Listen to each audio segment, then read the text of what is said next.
Hi hello and welcome to my channel. Today recipe என்னென்னு பார்க்கலாமா? Noodles தான் செய்ய போகிறோம். அதுக்கு தேவையான இன்க்ரீடியன்ட்ஸில் பார்க்கலாம். Capsicum, carrot, green chilli, onion and tomato.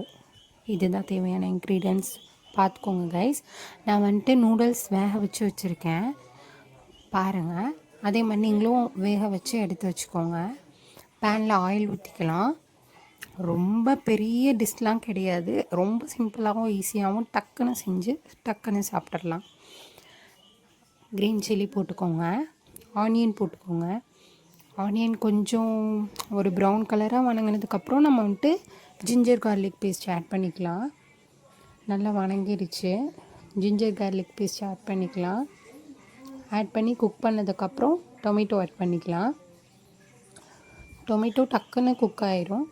அது குக் ஆனதுக்கப்புறம் நம்ம கேப்சிகமும் கேரட்டும் ஆட் பண்ணிக்கலாம்.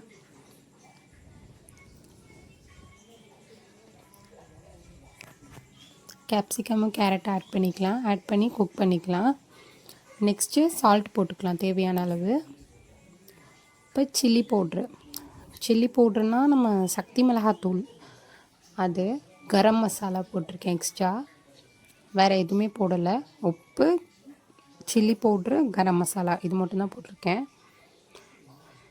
நல்லா மிக்ஸ் பண்ணிக்கலாம். அவ்வளோதான் கைஸ். இது மட்டும்தான். நம்ம நூடுல்ஸ் ஆட் பண்ணோன்னா டிஷ் க்ளோஸ் ஆயிரும். நூடுல்ஸ் இதில் ஆட் பண்ணி நீங்கள் ஒரு 10 நிமிஷம் குக் பண்ணிங்களா சூப்பரான நூடுல்ஸ் ரெடி ஆயிரும். ஓகே கைஸ், இதே மாதிரி நீங்களும் செஞ்சு பார்த்துட்டு எனக்கு கமெண்ட் பண்ணுங்கள். நம்ம சேனலை மறக்காமல் சப்ஸ்கிரைப் பண்ணுங்கள், லைக் பண்ணுங்கள், சப்போர்ட் பண்ணுங்கள் கைஸ். உங்களுக்கு இதிலே ஜூஸியாக வேணும்னா டொமேட்டோ சாஸ் ஆட் பண்ணி கொஞ்சமாக வாட்டர் ஆட் பண்ணி குக் பண்ணிங்கன்னா ஜூஸியாக வந்துடும். வேறு எதுவுமே எக்ஸ்ட்ரா ஆட் பண்ண தேவையில்லை. எனக்கு இந்த மாதிரி ட்ரையாக வேணுன்றனால இப்படி செஞ்சேன்.